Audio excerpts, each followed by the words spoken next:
years ago. We are a company that creates new digital tools, new digital products.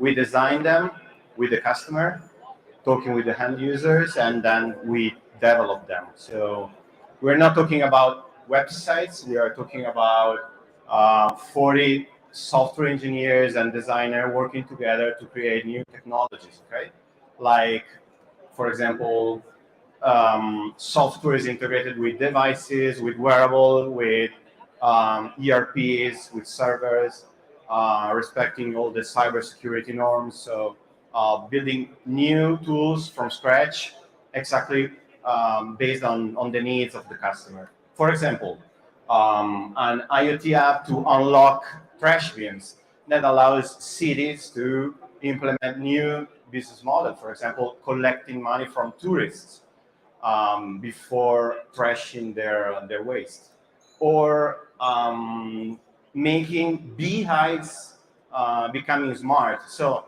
a tool and a device that's super, offline, like analogic one, it can become smart and allows bee harvesters, beekeepers, collecting more money in a different way. For example, this customer is selling 50,000 euros per day of honey by adopted beehives from all over the world. So you are in a little farm in the middle of nowhere in Italy, and you can sell your honey to Alaska, for example, people that adopted your beehive.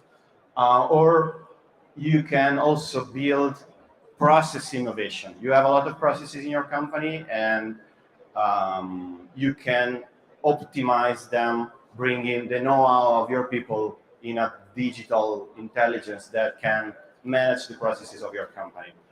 But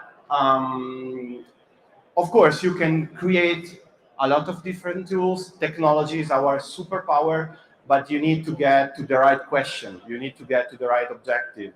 You need to solve the right problem. You need to create something that people love, that your people or your customer will love. Okay, and to do that, we need to think in another way. We need to implement a process. If you are thinking that this sentence is right, in your company is hard to innovate, you are probably right, because innovation is hard and changing is hard. Innovation means changing people, changing processes. So it's hard, but there are ways to do that. It's a process. It's not, it's not genius. It's a process. And I want to tell you a story that made me understand what's innovation, because I think that if you don't know this story yet, that comes from Guy Kawasaki many years ago. If you don't know this story, I think that it can help you integrate innovation processes in your company. Okay, let's see what's this story. For example, many years ago, there were ice harvesters. That was a company, okay, a company full of people that harvest ice from lakes and rivers, okay, and that's ice 1.0. Then ice factories arrived, and they killed ice harvesters, and that's ice 2.0. Factories near the cities selling ice in the city. For example, my father in 1960 in Italy was selling ice in the little store, family store that they had in the town. So it's not like 2,000 years ago. It's like yesterday, okay? They were selling ice in the stores. Not right now, to me, it seems crazy, by the way. That's ice 2.0. Then ice 3.0 comes. Fridge. Everybody can make ice in their home. And they killed the ice factories. So why I'm telling this to you? Because, no ice harvester become an ice factory, and no ice factory become a fridge factory. And why that? Because they were focusing on what they were doing. I'm collecting ice. That's it. I'm the best one collecting ice. I can also innovate the ice collection. I can collect ice faster, and I can sell it cheaper. I am the best one in the market. But looking at the past, looking at these images, it seems, really crazy thinking that the humanity can go on collecting, harvesting guys.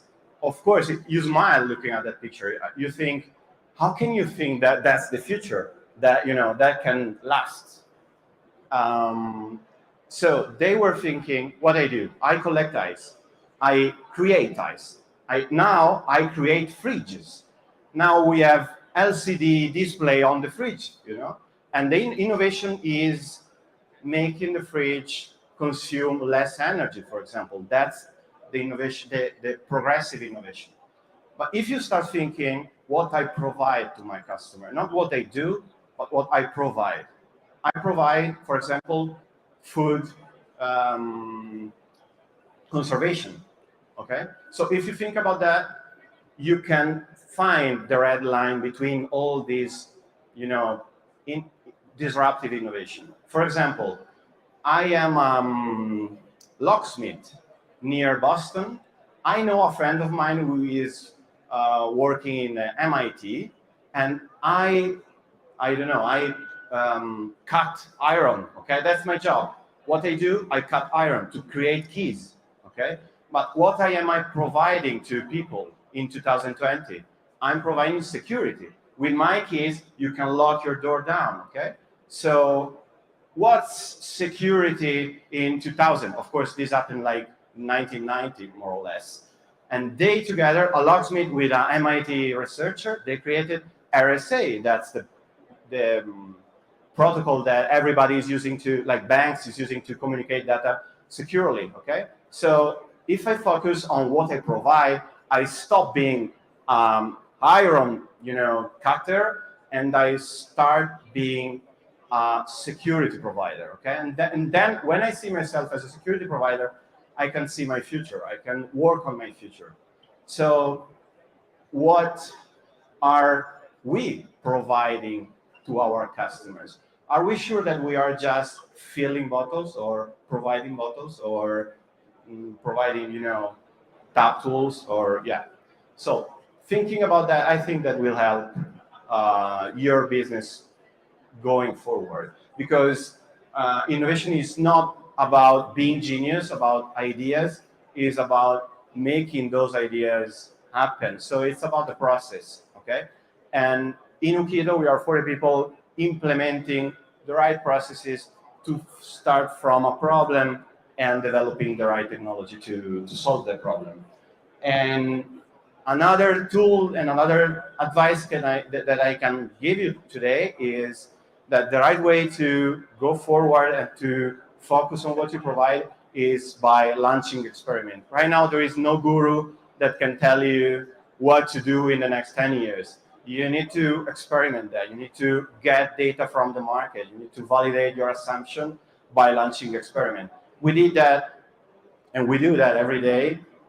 We have a process that lasts 3 weeks, and in 3 weeks, we start from the problem, we analyze that, we design the tool, we create the tool, we launch the tool, and we validate that on the market. So in 3 weeks, you start from an assumption and you start getting results. Of course, in 3 weeks, you can't build the future. You just are trying to create a prototype, a mock-up to test your assumption.